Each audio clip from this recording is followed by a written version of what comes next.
Hi there, it's Kevin with RogueDeckBuilder.com, here with another F&M Spotlight, or what did we call this last time? Rogue Roundup! That's what this is called. And we have Tyler again. He's one of my premier brewers here at the store, and took down our F&M with this masterpiece, which he is calling Reverse Rack.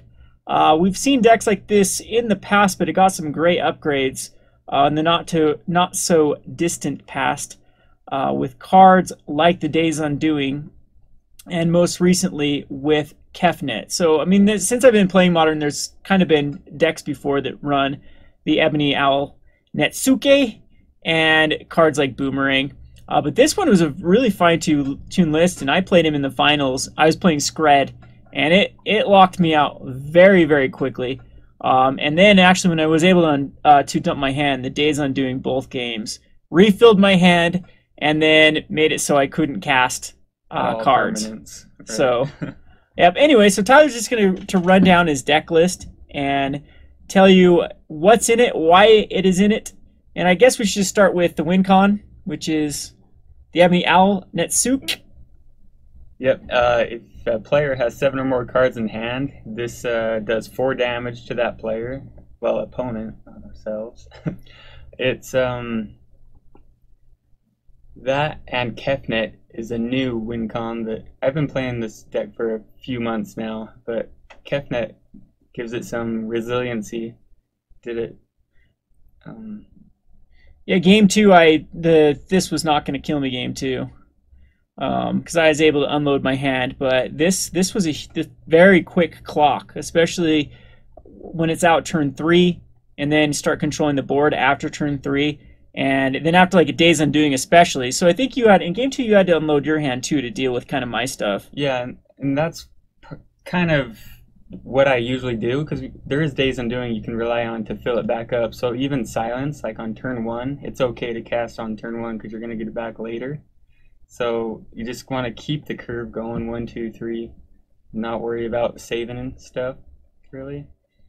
And this is pretty good in conjunction with counter spells. A lot of people have put this in Affinity in the past. I've seen it in some white. I've run it in Soul Sisters sometimes, just to keep decks like the Storm from being able to go off on one turn. But this is pretty good with counter spells, because once you've countered one of their spells, that's it for the turn. Yeah, I've got sort of a soft counter spell lock, like with Remand, and then the new Failure.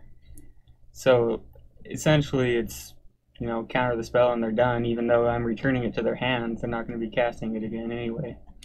Well, and you get the backside of failure to comply too. This is basically another silent / Reflector Mage type card. Yeah.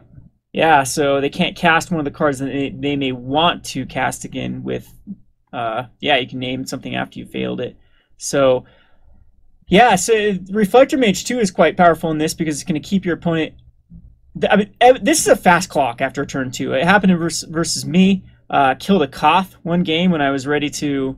a Koth and a Chandra, right? Took care of both of them. I think it killed Chandra one game and Koth the other. Yeah, I think so. Yep, and so 4 damage is pretty quick. That's 5 turns. If you can just do 5 turns worth of damage with him at 7 cards in their hand or more, and if you stack them too, that was one of the games that was stacked. It did 8 damage to me. And then there's even cards. Yep, there's the Dream Fracture. I looked at this too and like, wow, yeah, I only remember this in Conspiracy, but yep, it's a legal card in Modern, so it almost feels like another Remand type card. Sort of, yeah. It keeps your hand full, and well, both players' hands full. But yeah, it's an actual counter spell, so.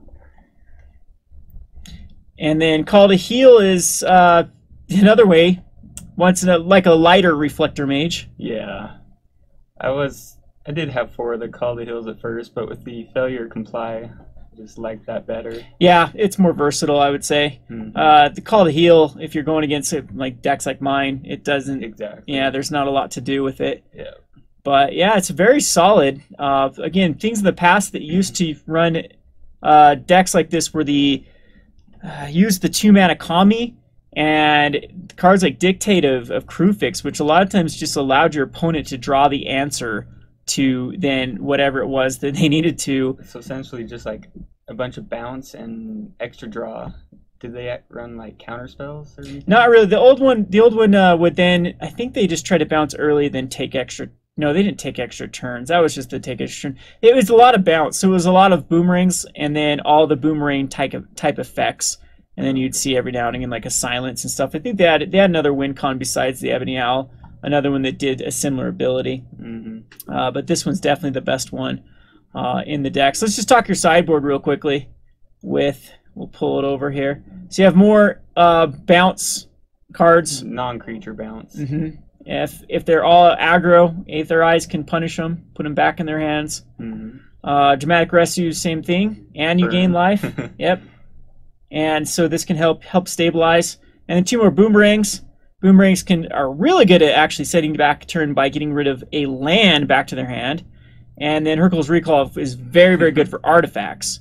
So Affinity is going to get punished by this. And any other random deck that's utilizing artifacts too, this can easily just come in and get rid of an artifact. Venser's pretty cool too. Too bad he isn't slightly less mana cost. I think 4 is pretty tough for it, but Venser is something that can effectively counter a spell, or at least kind of have the Remand type effect, or permanent on the battlefield. So then just the 3 Leyline of Sanctities to have them in open hand for Thought Seizes, Inquisitions. Exactly. And like Storm as well. Yep, they have to take care of it before. Yep. Yeah, you have a lot of hate right off the bat for Storm. Even a well-timed silence can stop them from going for the grape shot. So they can start going off, and then you can just silence them. Yeah, and it's also in there for, like, I like to call it my nemesis, 8 rack, because I kind of feel like this, I called it reverse rack. It's kind of like a similar idea, except you're filling their hand up instead of getting them down to 1 or 2 cards. And so Leyline is great against that matchup. Yeah, it's pretty pivotal because they're very good at unloading their own hand and your hand. Yeah. So if you can keep your hand full and their hand full, yep, that's pretty solid though. I mean, against decks like Scred, it works incredibly. What were your other matchups you played? What was Dylan playing? It was a blue-white control. Yep, so that was a weird matchup. Yeah, well, control, if you get the Ebony Owl, I mean, they have to try to unload their hand. A lot of times there's nothing for them to do. Again, a Supreme Verdict, an empty board a lot of times, or... That's what happened the second game. It was just, we only played 2 games. The first game I got some early threats out with the Canonist and got him down. But, yeah, second game it was just bounce and Ebony Owl would hit every once in a while, but...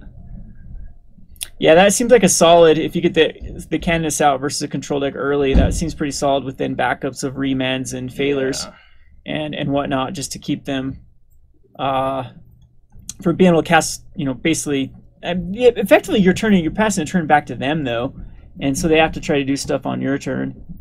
Yeah, it's pretty solid. So mana base is nothing too special. I do have the Irrigated Farmland, which is... Cycle to find more stuff. Yep, because you are taking this game is going to go late, so lands are going to be pointless after a while. Yeah, if we don't end up using the bounce or I guess the counter spells, you have another thing to do on their turn with your mana. Yep. But yeah, it was a very, very solid deck. I think that Kefnet gives it a nice new addition to it, and then some of these going back to the Canonist and Reflector Mage, it's very, very solid. So just leave it up, give it a try. Hope you guys enjoyed this list with Tyler. He's done it again. This has been Kevin and Tyler at Gone Rogue Games. Thanks for watching.